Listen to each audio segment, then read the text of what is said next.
With varying opinions about politics, science, and cultures, one group is hoping to unite people instead of hating each other. 4 Newton launched last week to invest in getting to know your neighbor and stand up for what each of us is for in our ideologies. New Community Inc. is the community development organization established to support and champion local philanthropic efforts to do and be good. On December 1st, they announced their For Newton campaign, designed to bring Newton residents together, urging folks to commit to know their neighbor and to do good in their community. Reverend Scott talked about the campaign's 3 phases and hopes the For Newton campaign helps create new conversation, one that starts with what we're for rather than an affront to something we're against. So the For Newton campaign in and of itself is kind of 3 parts to it. The first one is we're asking people to take a pledge on social media, because that's where most of the discourse happened. Go on social media and literally just make a pledge to say that I'm going to be for Newton in this way. So some people are saying they're for Newton because they're for unity and togetherness.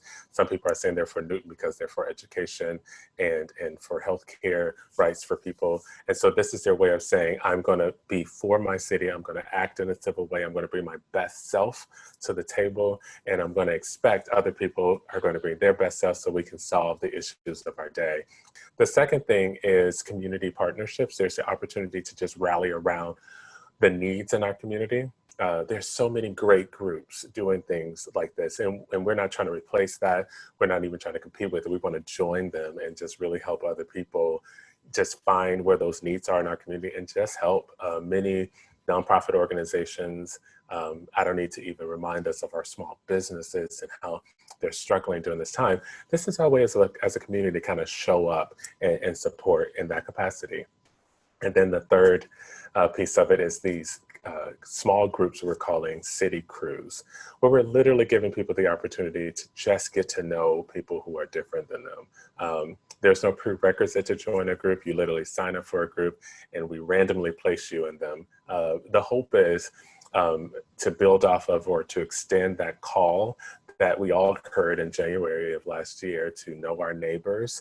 We started this nonprofit because we understand that there has to be sometimes a separation between kind of the religious aspect of things and really what people need in the community. Although our motivation remains the same, our faith is a part of that. We just know that sometimes that can stand as a barrier for people to receive the assistance and the help. And we don't want anybody afraid that we're going to be proselytizing them or something. So a lot of times to get this work done in your communities, churches have to start a 501c3 that's non-religious, that opens up funding, statewide and nationally, which you can't normally get if you are a religious institution affiliated. So we started this with a way to just serve the community with no strings attached.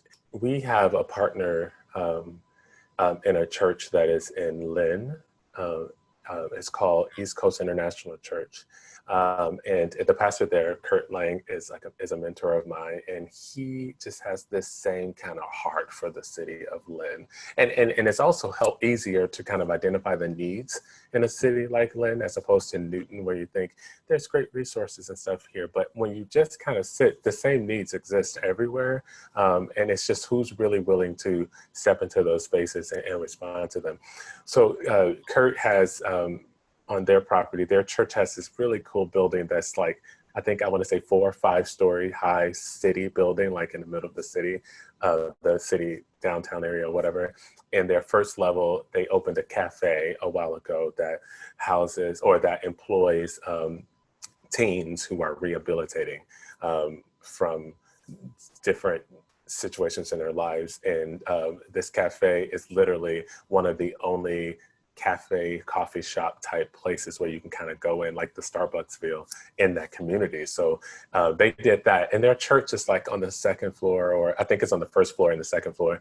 And then the top couple of floors, they're going to make affordable housing.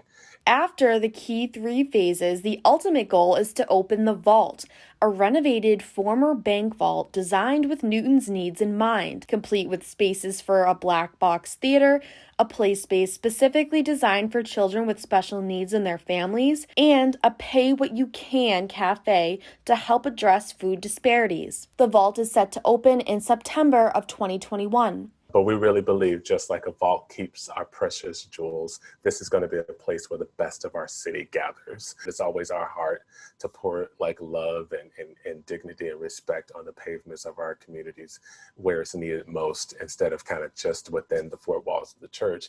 You can build a church, or you can build something that more than just your church can use. And so we wanted to build a home for New City Church, but a hub for our community. We wanted to have a space that we can use, but that somebody else can use the other 6 days of the week. I'm Katie Mulcairn with Newton News.